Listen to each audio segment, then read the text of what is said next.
they got to go for their dreams. Life's short, and if wrestling is a passion for them, they should go for it. No holds barred. Just go after it. Be willing to overcome adversity, like I mentioned, because to be the best at anything, wrestling or anything in this world, it takes a lot of overcoming struggles. Welcome to the Lion's Den, hosted by Lance Bachman. Hey everybody, welcome to the Den. I have Steve Fraser, Greco-Roman gold medalist. He's he's the chief officer for USA Wrestling for getting donors and sponsorships. It really drives your business and what keeps you guys going, be able to help so many kids. Steve, welcome. Why don't you take a quick moment, introduce yourself, and congratulations on all your success. Thank you. Well, like I said, my name is Steve Fraser. I was the national Olympic wrestling coach for our Greco-Roman program for almost 20 years. I think Terry Steiner, our national freestyle coach, is coming up on 20, so I won't be able to say I've been the longest national coach for very much longer. He's going to pass me. But I've been here for 26 years, been in the fundraising capacity for about 6-7 years since I retired from coaching. My past, I was Olympic champion in 1984. From Hazel Park, Michigan, went to the University of Michigan. Had a lot of ups and downs in my career, a lot of failures, more than I'd like to talk about. But that's kind of who I am. Okay, so let's jump into it. You were in corporate America, you were successful. You left, you went and coached for 20 some years. Now you're in charge of literally getting all the sponsorships and donors for all USA Wrestling. USA Wrestling is the governing body. Why don't you tell who USA Wrestling is and what they do, and then we can talk about why it's so important and how you have to run it like a business. Can you tell actually what USA? Because some people might not know what USA Wrestling does. Yeah, so USA Wrestling is the governing body for amateur wrestling in our country. And so we're recognized by the International Olympic Committee and our National Olympic Committee as the governing body of our sport. That deals with all Olympic and international wrestling. It's separate from high school wrestling and it's separate from college wrestling. But and we're responsible for putting together our Olympic team every 4 years and our world teams every year except the Olympic year in all three of our styles: Greco, men's freestyle, and women's freestyle. So let's talk about that. You leave coaching and you go into now a position of, hey, listen, you're pretty much in an office and you're out meeting and greeting and talking to people and getting them to hand you money, right? I tell people all the time, people don't just walk up and say, hey, Steve, you want a gold medal? Here's $100. Hey, Steve, here's $100. You want a gold medal? I mean, is that a big transition for you to say, hey, listen, I'm going to go from being on the mat coaching where you really have to get into the business side of things to now pretty much all you do is live on the business side, I'm assuming, for the most part. Yeah, I mean, it's a pretty big transition from coaching to fundraising. But fundraising, in my mind, and I was not a professional fundraiser when I began the position. I've learned about fundraising as I've progressed. But it's all about sharing our vision, sharing what we're trying to do in our country with our athletes. And I'm not just talking Olympic athletes and world team athletes. I'm talking about youth athletes. As you may know, wrestling is one of the greatest sports there is in building character in the young people that take part.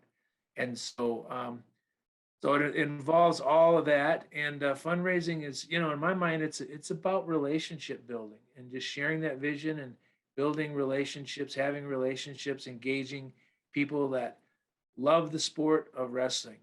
And that's what we try to do here. You use the word relationship building because people don't realize relationships matter. I say it all the time to people. Relationships matter. Can you talk to us about how you go establishing relationships? You've only been doing the job now for about 7 years. You said you learned a lot. Did you realize how much relationships truly mattered like before you got into this job, or when you got into the job, then you realized, hey, people just don't donate to wrestling because they wrestled a few.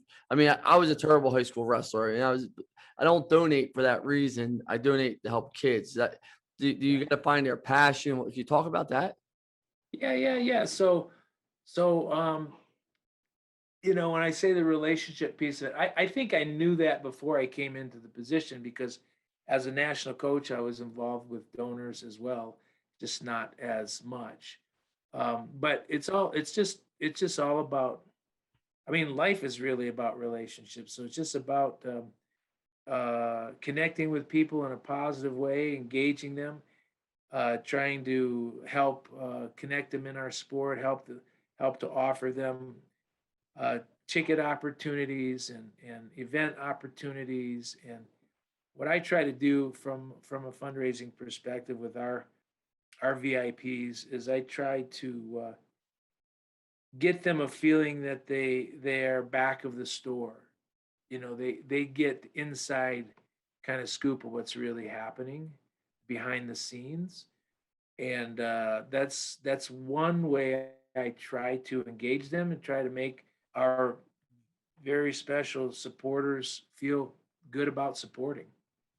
When you go through that process and you get these supporters and donors, are you saying, okay, come out the matches, meet people, or are they just saying here? Because there's some corporate sponsors just going to donate and say, here you go, right? And there's some people are going to say, I love the sport of wrestling. I wouldn't mind come seeing David Taylor, right? I mean, who doesn't want to watch him wrestle, right? Yeah, So, yeah. you know, is it, you got to give and take? I mean, is that what you're talking about, relationships? Yeah, it's give and take because not everyone will be able to go to all the events, but we love to invite them to our events and help them with getting tickets to go to them. In fact, yeah, our international world championships, we take our VIPs and supporters that want to go. We help them with their travel. We help them with hotel tickets. We have different functions for them, and again, it's all a part of them being kind of part of the family, and they get to see some of the backstage stuff of USA Wrestling.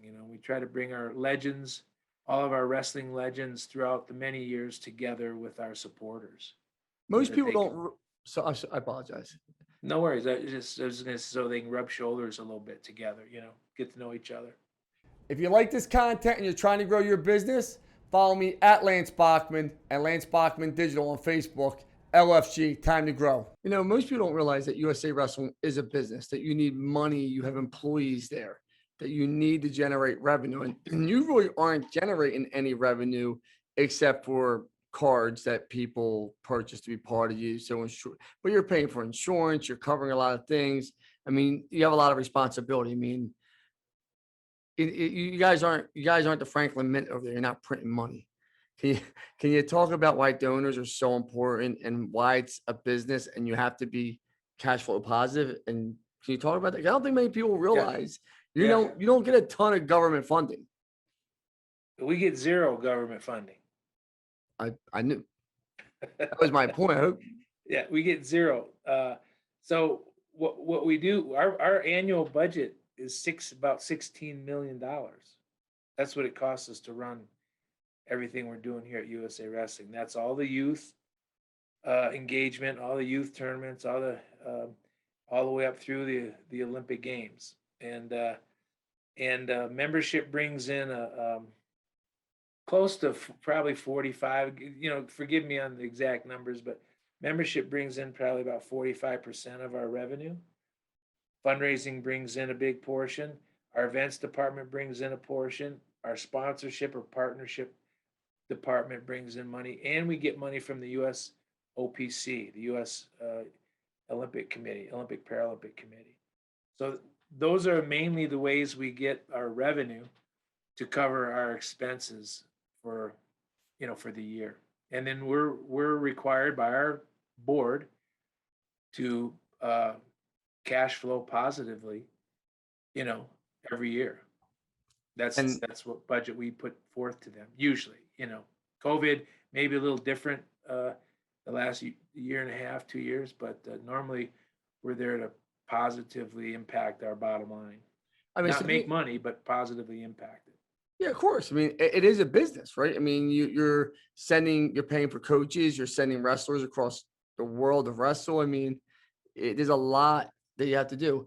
When you say COVID, let's talk about COVID. Wrestling was pretty much shut down during COVID for a lot of people.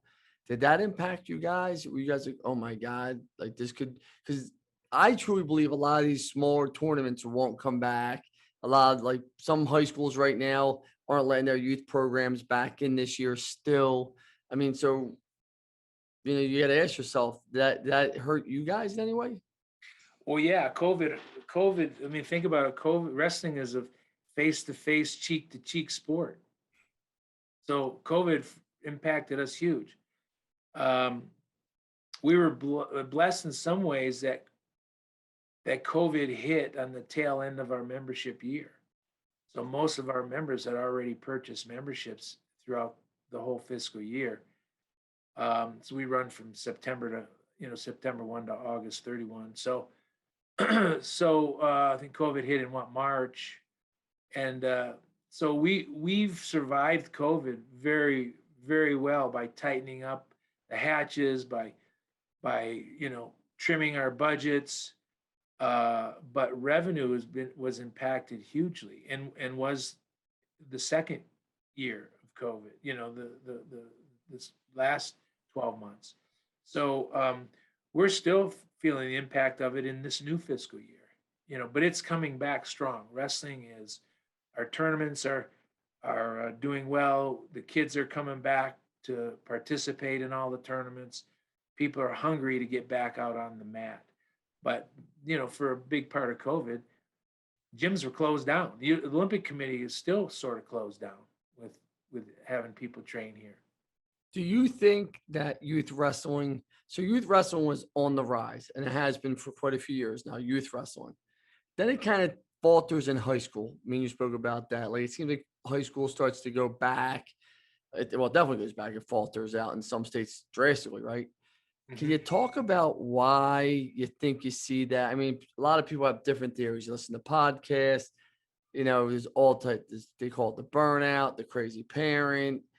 Wrestling's Yeah. too tough. Society got soft. I mean, wrestling's a brutal sport. By the time you're in high school, some people say it's because it's not flashy like football and basketball. Like, could you talk about what you think it is? I know you don't have the statistical answer, but what do you just from what you see at a high level, what do you think that is? Yeah, I mean, the things you just mentioned kind of would be the things that I would kind of suggest as potential reasons why high school wrestling has faltered a bit in some states. Um, there's you know there's those reasons that you mentioned. I mean, it's wrestling is wrestling is a very difficult sport for young people. It's hard, you know. It's it's a lot of sacrifice. It's a lot of tough grinding match workouts, and it's not as flashy. It doesn't get the media exposure that football gets, or basketball, or baseball even. So in those sports, not saying that they're easy sports, they're all tough sports in their own way to excel in. But playing baseball out on a diamond and swinging a bat and catching a ball, although it can be difficult, is more refreshing maybe in some kids' minds than being in a sweaty gym, you know, doing 100 takedowns in a practice or whatever. So that's part of it, probably. Whether our community or whether our society has gotten softer, I don't know.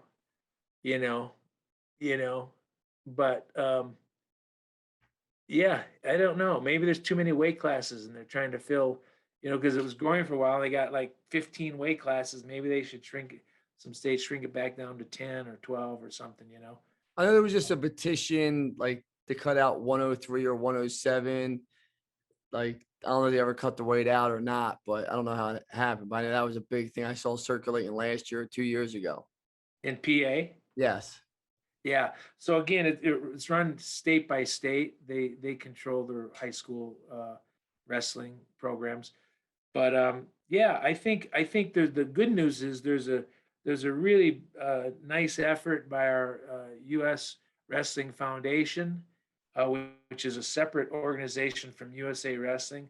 Their mission is to help grow wrestling in at all levels of wrestling in our country, and high school obviously is one of those. So they're putting together a nice campaign and sending stuff to high schools that high school coaches can put in the hallways, like posters and marketing materials to help excite kids about maybe coming out for the wrestling team. So that's one thing I know our foundation is doing to help. Um, and I don't know if I would say it's terrible that it's going down, but it has gone down to my knowledge. And again, I don't have the exact numbers. That's all right. But youth wrestling is going up. At our Fargo national tournament, the Fargo Nationals, we had over 6,000 wrestlers there in 1 week. 6,000. It's the biggest youth wrestling tournament in the entire planet. No country has a tournament, 6,000 athletes. And what grades are they? They are cadet, junior, and cadet and juniors, which is basically probably the 9th through the 12th grade. 9th, 12th grade. You know, women's wrestling, girls wrestling, I call it women's girls, mostly it's younger women wrestling. I mean, it's skyrocketing, right? It's just growing. I think it's actually the fastest growing sport right now in the country per capita. That means, yes, is basketball, female basketball have a lot more people. When you say fastest growing per capita, it means you had X and it just keeps compiling. You see there's a big thing behind women wrestling. What do you think the phenomenon is that so many moms are saying and dads are saying, I want my daughter to wrestle? Well, one thing I'm hoping is that they see the great attributes that young people gain from the sport of wrestling, the discipline, the overcoming adversity attitude, the persistence attitude. I mean, it's a sport that really, truly builds character in the young people that take part. And so I think now that the women and parents see that. They see maybe what their sons have been learning in the great sport of wrestling, their daughters can learn the same way, same things. And of course, the success of our U.S. Women's Olympic team, especially this past Tokyo Olympics with 4 medalists, hopefully is sparking more and more attention and gaining more, helping to gain more and more popularity in the sport of women's wrestling. Yeah, I apologize. Women have been in judo and taekwondo for years, just not wrestling. I don't know why. Well, I mean, wrestling, it's I saw a stat, less than 1% of all youth children will ever step on a wrestling mat. But yet almost 20% will step onto a soccer field. Almost about 11% will step onto a football field. Wrestling is the lowest stepped on percentage of all sports, unless you get into like bad, like things that like wrestling just does not seem to be mainstream or popular. Do you know why? I mean, it seems like it's all like some people call it a cult. Some people say it's a, I'm sure you've heard those words, like it's just a small club. Is there a reason why wrestling has never gotten momentum mainstream, you think?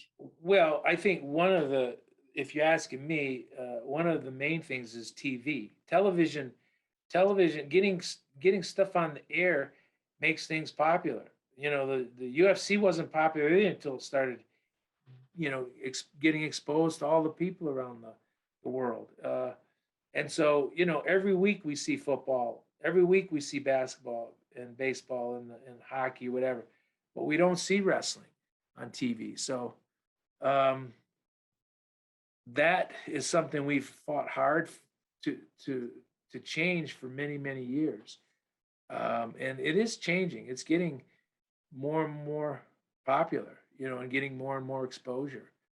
But I would say that's one of the main reasons why it's not as popular as the other sports. Doesn't get the exposure. That's a good segue to my next part for about marketing, right? So talk to us about what USA Wrestling is doing to market the sport and what can we do better as a community of people that love the sport, because you are right with one thing you said. UFC 30 years ago, no one cared about it. Dana White comes in, he starts marketing, put it on TV, social media. He's and now all of a sudden it's the hottest thing every Saturday night. People are wanting to buy a fight, right? So could you talk about what you're doing to market USA Wrestling now as a whole, and then what you think some of the things we could do better as?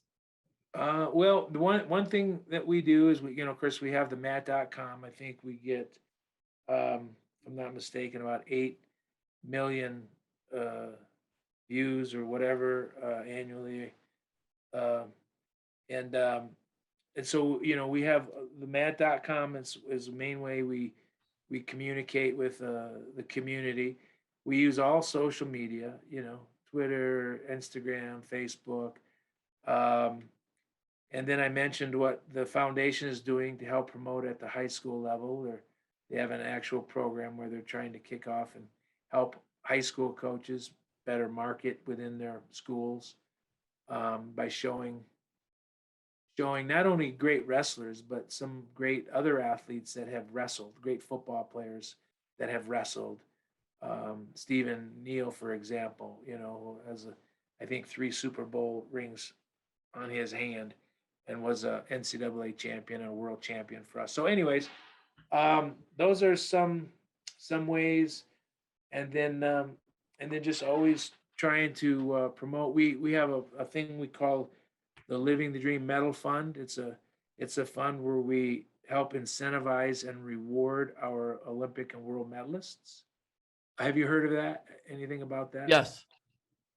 So another way we try to promote, we just did a victory tour in New York City last Thursday at one of our sponsors' homes because of all the COVID restrictions that are going on. But where we brought in all of our Olympic medalists and presented them with their big checks to win the Olympics. This fund awards our athletes $250,000 for a gold medal at the Olympics. We're 50,000 for a silver and 25,000 for a bronze, and we're out of all the NGBs, all the national governing bodies for all the different Olympic sports. I think I'm correct when I say that we have the best or the most lucrative bonus reward incentive program out there for our athletes. So those are some ways we're trying to promote. That's good. I mean, that's good. Tell us something that the listeners don't know that are watching this that love wrestling, might not love wrestling. So, two questions, right? If you had a child and they never wrestled and you never wrestled, why would you want them to wrestle? Well, the biggest reason for that, Lance, is like I mentioned, wrestling develops a character in in young people that is really a sought out character from most all employers. Uh, Employers and people in society want to hire former wrestlers. Why? Because they know how to get the job done. They're like Marines of the military services. They get the job done. They know how to sacrifice. They know how to work hard. Um, they can overcome failure, mistakes, setbacks because they're used to it. Because the wrestling, you can't escape those things when you're a wrestler. You have to learn to deal with setbacks and failures and all that stuff and continue staying focused on your goals. So that's one of the biggest reasons why I wanted my son to wrestle.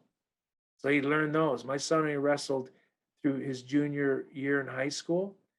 Um, would I have loved to see him wrestle longer? Yeah, but I was just happy that he did it for 3 or 4 or 5 years so that he learned some of the things that wrestling teaches you.